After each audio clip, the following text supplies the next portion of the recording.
Hello friends, कैसे हैं आप लोग। तो आज हम लोग जो है पॉलिटी में एक और टॉपिक देखते हैं, जो है नागरिकता भाग 2, संविधान का भाग 2 नागरिकता। क्या है हमारा नागरिकता, सिटीजनशिप। नागरिकता संविधान का क्या है, भाग 2। अनुच्छेद कौन कौन सा है, अनुच्छेद 5 से 11। तो इतनी बात आप ध्यान दो।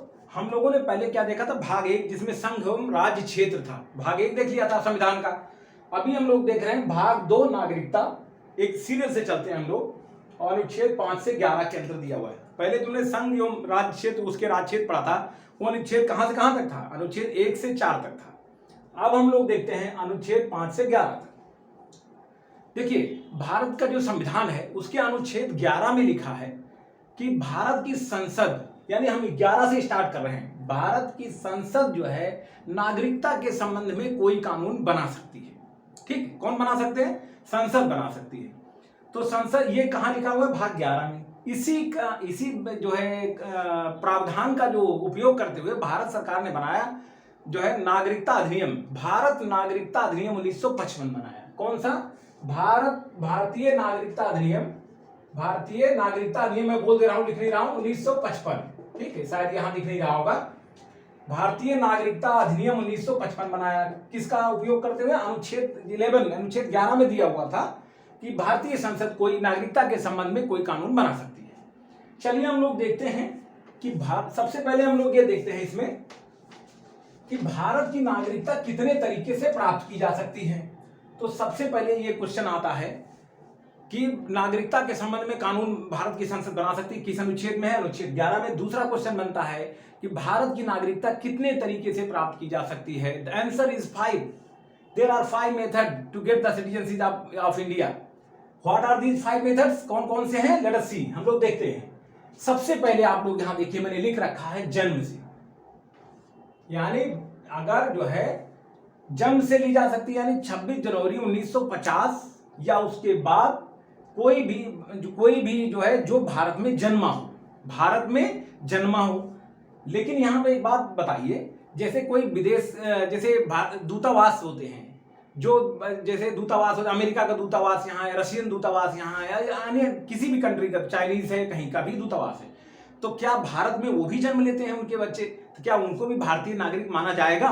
तो आंसर इज नो, ऐसा नहीं होगा। जन्म से नागरिकता मिलती है, भारत का में जन्मा कोई बच्चा जो है भारत का नागरिक होगा, लेकिन उसके 2 अपवाद हैं, 2 एक्सेप्शंस हैं। क्या क्या एक्सेप्शंस हैं कि वाणिज्यिक दूतावास, जो बाहर के कोई भी दूतावास हो, विदेशी दूतावास के राजनयिकों के बच्चे, उनके जो है राजनयिक हैं, हमारे यहाँ काम करते हैं, उनके बच्चे जो भारत में ही जन्मे हैं, बट वो भारत के नागरिक नहीं माने जाएंगे। दूसरी चीज, भारत का कोई भूभाग जो आज किसी विदेशी ताकत के अंदर है, वो भी वहां भी जन्मा हुआ बच्चा भारत का नागरिक नहीं माना जाएगा। जैसे एग्जाम्पल के तौर पे जो है पीओके भारत का हिस्सा है, लेकिन आज वो विदेशी जो है कंट्रोल में है, यानी पाकिस्तान के कंट्रोल में है। तो भारत का हिस्से में जन्म लेने वाला है भी पीओके में, लेकिन भारत का नागरिक वो नहीं माना जाएगा। या कोई, मतलब इस तरीके से कह लीजिए कि जो है कहीं कोई भी भारत का हिस्सा अगर विदेश के कब्जे में चला जाता है, तो वहां जन्मा हुआ बच्चा नहीं माना जाएगा। तो जन्म से, यानी भारत में जन्मा ऐसा बच्चा जिसके माता पिता में से एक कम से कम भारत के नागरिक हों, यानी भारत के नागरिक हों, उनके माता पिता, उनके जो पूर्वज हैं वो भारत के नागरिक हों, और भारत में जन्म लिया है बच्चा, तो भारत का नागरिक होगा। इसमें राजनयिकों के बच्चे नहीं होंगे, प्लस वो नहीं हो। 2 बात।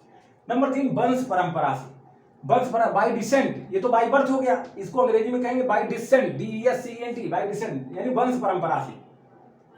अब एक बात बताइए, वंश परंपरा का मतलब भारत से बाहर कोई बच्चा जन्मा हो, तो क्या वो भारत का नागरिक हो सकता है? बिल्कुल हो सकता है, वंश परंपरा से। मान लो कोई यहां से अमेरिका कमाने गया बच्चा वहां जन्म लिया, तो वहां जन्म लिया तो इसका मतलब वो भारत का नागरिक नहीं होगा? बिल्कुल होगा, बशर्ते कि उसके जो है भारत से बाहर जन्म लेने वाला 26 जनवरी या उसके बाद कोई भी बच्चा जिसके माता पिता में से कोई एक भारत का नागरिक हो, जिसके माता पिता में से कोई एक भारत का नागरिक हो, भले ही वो बाहर जन्मा हो, तो वो भी होगा।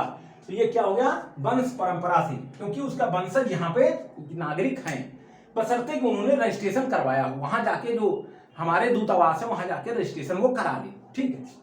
अब आती है तीसरी बात, पंजीकरण से, यानी बाई रजिस्ट्रेशन, इंग्लिश में कहेंगे बाई रजिस्ट्रेशन। अब एक बात बताइए, अगर कोई पंजीकरण से भारत की नागरिकता चाहता है तो उसे भी मिलती है रजिस्ट्रेशन के थ्रू। कैसे मिलती है?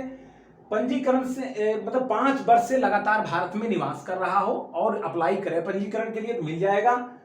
भारत में जन्मा किंतु बाहर रहने वाला, भारत में ही जन्मा है लेकिन वो यहाँ पे नागरिक नहीं बन पाया, बाहर चला गया मतलब तुरंत ही, तो क्या हुआ, भारत के बाहर रहने वाला तो वहां भी रजिस्ट्रेशन के लिए अप्लाई वो कर सकता है। भारत में अप्लाई करेगा तो कुछ दिन बाद हो जाएगा। मान लीजिए माता पिता, बच्चा जन्मा और माता पिता बाहर रहते हैं, यहाँ आए मतलब कमाने के लिए बाहर गए हैं और यहाँ आए, यहाँ बच्चा जन्म लिया, तो ऐसा नहीं कि उसको भारत का नागरिक नहीं माना जाएगा, लेकिन उसे रजिस्ट्रेशन कराना है। भारत में जन्मा किंतु बाहर रहने वाला, कोई पढ़ने चला गया, यहाँ का नागरिकता नहीं लिया या रजिस्ट्रेशन नहीं कराया, तो लेकिन बाद में वो जन्मा है यहाँ पे तो वो करा सकता है।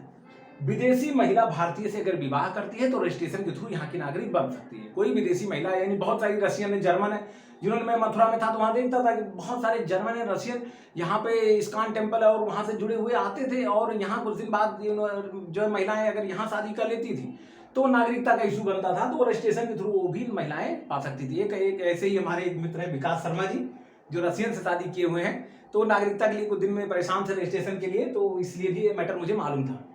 तो विदेशी महिला जो भारतीय से विवाह करती है और रजिस्ट्रेशन से भारतीय नागरिक बन सकती है। भारतीय नागरिकों के अवयस्क बच्चे भारतीय नागरिक हैं, अमेरिका में सेटल हैं, वहाँ आईटी प्रोफेशनल बनने गए, या जो है किसी भी कंट्री में गए, जो बाहर सिंगापुर में बहुत सारे लोग रह रहे हैं, गल्फ कंट्रीज में बहुत सारे लोग रह रहे हैं, भारतीय नागरिक हैं, वहाँ किसी काम जो है कमाने के लिए, बिजनेस करने के लिए गए हुए हैं, उनके अवयस्क बच्चे यानी उनके ऐसे माइनर्स जिनको कहते हैं, वो रजिस्ट्रेशन के थ्रू नागरिकता प्राप्त कर सकते हैं। अब 3 बातें हो गई, जन्म से, वंश परंपरा से और पंजीकरण से। चौथा हो गया देशीकरण से। अब देशीकरण क्या है भाई, इसको अंग्रेजी में बोलेंगे बाई नेचुरलाइजेशन। नेचुरलाइजेशन से देशीकरण हो गया, यानी थे विदेशी, वो आके यहाँ देशी हो गए। विदेशी व्यक्ति भारत में निवास कर रहा हो तो इसकी एक शर्त है, वो बहुत डीप में जाने की जरूरत नहीं है, बस अब जान लीजिए लगातार 1 साल से रह रहा हो और टोटल अवधि 7 वर्ष रह रहा हो, टोटल अवधि 7 वर्ष भारत में रहा हो, यानी कंटिन्यूअस विदाउट ब्रेक 1 साल रहा हो और टोटल 7 ईयर्स भारत में रहा हो, और भारत के संविधान में लिखी हुई कम से कम एक भाषा को अच्छी तरह जानता हो, तो देशीकरण से भी वो भारत का नागरिक बन सकता है। अब आ गई बात भूमि विस्तार से, सीमा विस्तार से, यानी भारत अगर कोई भूमि अधिग्रहित कर ले, यानी कोई कब्जा कर ले, कोई कहीं की कैसी भी जमीन हो, चाहे वो विवादित हो, गैर विवादित हो, विदेशियों में, जैसे हमारी तो नीति आक्रमणकारी एक्सपेंशनिस्ट है नहीं, विस्तारवादी नीति पे हम चलते नहीं, लेकिन इन केस इंडिया किसी कैप्चर करता है बाई एनी रीजन, तो जो है उस क्षेत्र के नागरिक ऑटोमेटिकली भारत के नागरिक हो जाएंगे। जैसे सिक्किम का हुआ, बहुत बाद में हमारे देश का हिस्सा बना, या जो है गोवा बाद में बना, जब वो पुर्तगालियों के अधीन था, 61 में जाके बना, तो वो सारे लोग भी भारत के नागरिक हुए। तो इसमें अब आते हैं हम लोग अपने क्वेश्चन पे कि कितने तरीके से भारत की नागरिकता प्राप्त की जा सकती है। The answer is 5। अब एक बात बताइए, भारत की नागरिकता पाई तो जा सकती है, गंवाई भी जा सकती है। गंवाई कैसे जा सकती है वो भी देख लीजिए। भारत की नागरिकता कितने तरीके से गंवाई जा सकती है वो भी देख लीजिए। आप जल्दी जल्दी देख लेते हैं, बहुत बड़ा हो जाएगा और क्वेश्चन मिलेगा, 1 या 2 क्वेश्चन इसमें से मिलेंगे। भाई कितने तरीके से गंवाई जा सकती है? 3 तरीके से गंवाई जा सकती है। एक, जब वो विदेशी नागरिकता ले ले, विदेशी नागरिकता लिख दे रहा हूं शॉर्ट में, आप लोग सुन रहे होंगे। विदेशी नागरिकता अगर ले ले कोई, नागरिकता ले ले कोई, तो भारत की नागरिकता चली जाएगी। या स्वयं त्याग करके भारत की नागरिकता त्याग दे, कहे हम भारत के नागरिक नहीं रहना चाहते, विदेशी नागरिकता ले ले तो भी चली जाएगी, और खुद त्याग दे तो भी चली जाएगी। तीसरा है, भारत सरकार उसकी नागरिकता छीन सकती है। भारत सरकार जो है नागरिकता छीन सकती है, नागरिकता से वंचित कर सकती है। नागरिकता वंचित करने पर, भारत सरकार द्वारा वंचित किए जाने पर 3 तरीके से, इसका आंसर है 3 तरीके से भारत की नागरिकता गंवाई जा सकती है। विदेशी नागरिकता ले लीजिए, और जो है या स्वयं से भारत की नागरिकता त्याग दीजिए। तीसरा है, भारत सरकार नागरिकता से, आपको सरकार मैंने नहीं लिखा, नागरिकता से वंचित कर दे। नागरिकता से वंचित कर सकती है सरकार, बिल्कुल कर सकती है। जैसे आप किस कारण क्या हो सकते हैं, अब तीसरे का कारण बता रहा हूं, किस तरीके से भारत की नागरिकता छीन कैसे सकती है गवर्नमेंट।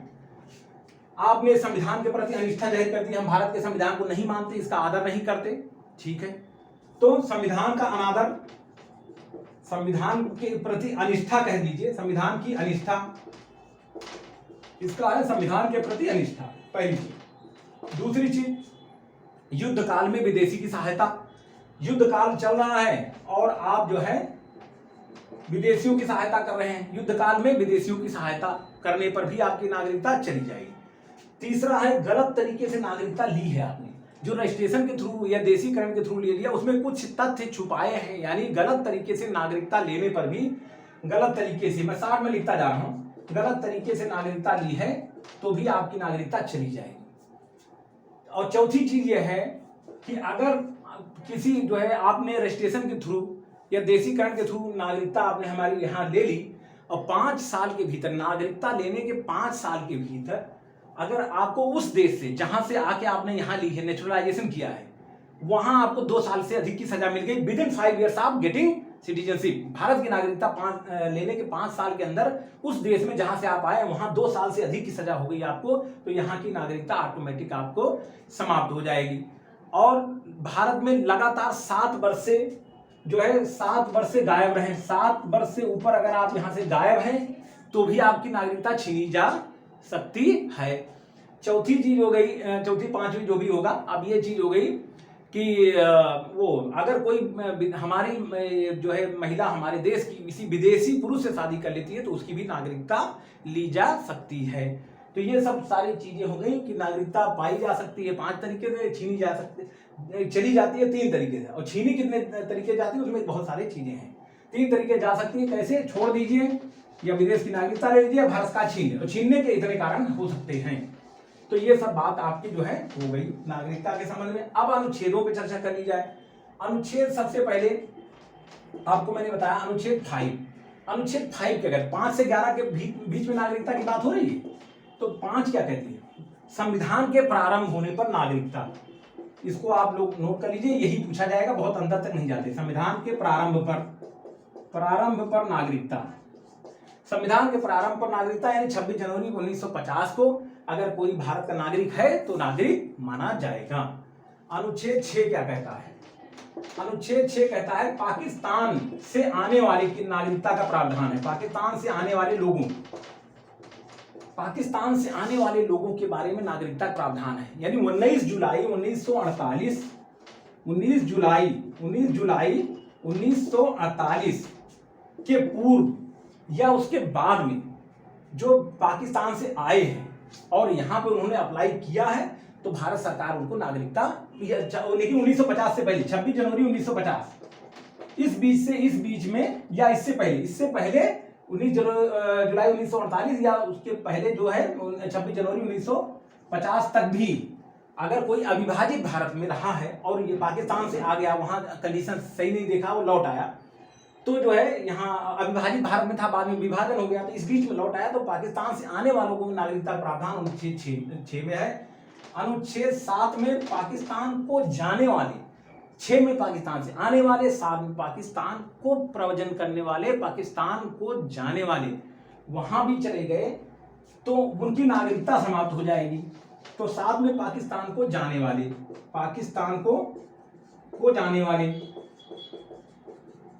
जाने वाले तो वहां चले गए तो नागरिकता यहाँ की समाप्त हो गई। लेकिन एक चीज और है, इसी बीच अगर उनका मन बन गया, 1 मार्च 1947 की बात कर रहा है, 1 मार्च 1947 के बाद पाकिस्तान को जाने वाले, लेकिन इसके बीच में 19 जुलाई 1948 या 26 जनवरी 1950 तक वो वापस आना चाह रहे हैं, वो गए वहां लेकिन लौट आए, तो पहले जाने वाली बात में पाकिस्तान को जाने वाले की नागरिकता का प्रावधान है, चले गए तो नागरिकता खत्म, अनुच्छेद 7। लेकिन इसी में यह भी कहा गया है कि अगर वो इसी बीच में लौट आए जो है 19 जुलाई 1948 या 26 जनवरी 1950 तक, तो वो अनुच्छेद 6 के तहत नागरिकता फिर से ले सकते। इसी 7 में लिखा है कि पाकिस्तान को जाने वाले की नागरिकता खत्म हो गई, लेकिन 1 मार्च 1947 के बाद, लेकिन अगर वो लौट आए किसी कारणवश तो उनको 6 के तहत फिर से मिल सकती है, कब तक, जब 26 जनवरी 1950 तक लौट आए तो 6 में पाकिस्तान से आने वाले, 7 में पाकिस्तान को जाने वाले, 8 में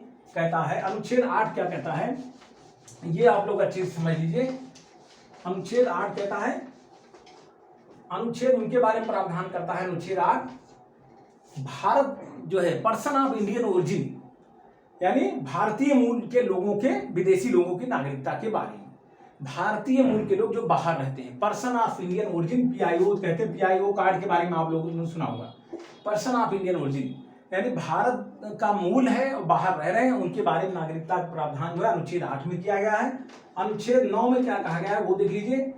अनुच्छेद 9 में कहा गया अगर आपने विदेशी नागरिकता कोई ली तो स्वतः भारत की नागरिकता समाप्त हो जाएगी। भारत की नागरिकता जो है स्वतः समाप्त हो जाएगी। अनुच्छेद, ये याद रखना, ये क्वेश्चन बहुत इंपॉर्टेंट है, हमेशा आता है कि स्वतः समाप्त। स्वतः कैसे समाप्त? स्वतः समाप्त मैं 60 में लिख रहा हूं, नागरिकता स्वतः समाप्त। अनुच्छेद 9 में अगर कोई आपने विदेश की नागरिकता ली, भारत की नागरिकता ऑटोमेटिकली सस्पेंड हो गई, खत्म हो गई। अनुच्छेद 10 कहता है, अनुच्छेद 10 कहता है कि किसी भी व्यक्ति की नागरिकता संसद द्वारा बनाई गई विधियों के अनुसार ही ली जाएगी, यानी विधि सम्मत प्रक्रिया के तहत ली जाएगी। विधि, संसदीय विधि के द्वारा ही नागरिकता छीनी जा सकती है।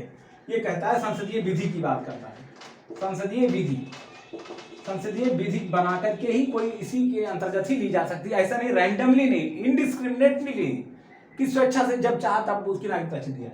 There should be followed some procedure, parliamentary procedure को आप फॉलो करिए, उसके अनुसार ही ले सकते हैं। अनुच्छेद 11 हमने पहले ही बताया है कि नागरिकता के संबंध में संसद को कानून बनाने की शक्ति देता है। संसद को कानून बनाने की शक्ति देता है, संसद को कानून बनाने की शक्ति देता है अनुच्छेद 11। तो इतनी सारी बातें नागरिकता के संबंध में हो गई। I think it is more than sufficient about citizenship. So I think you will get 1 or 2 question from this topic. तो आप लोग इतना हो लीजिए, बाकी हम लोग जो है आगे जैसे जैसे समय मिलता जाएगा करते जाएंगे। इन बिटवीन आप जारी रखिए, अपनी तैयारी को एकदम कंटिन्यू बढ़ाते रहिए आगे। कम से कम 2 सब्जेक्ट लेकर के बहुत तेजी से चलिए, ठीक है। तो हम लोग, अच्छा हाँ, अभी तक हमने अगर चैनल सब्सक्रिप्शन के बारे में नहीं कहा है तो आप लोग जितना मैक्सिमम, जिन्होंने नहीं किया है वो कर लें, जिन्होंने किया है तो more than good and thank you very much. और जो है अपने मित्रों को भी आप जो है सजेस्ट कर सकते हैं। Thank you.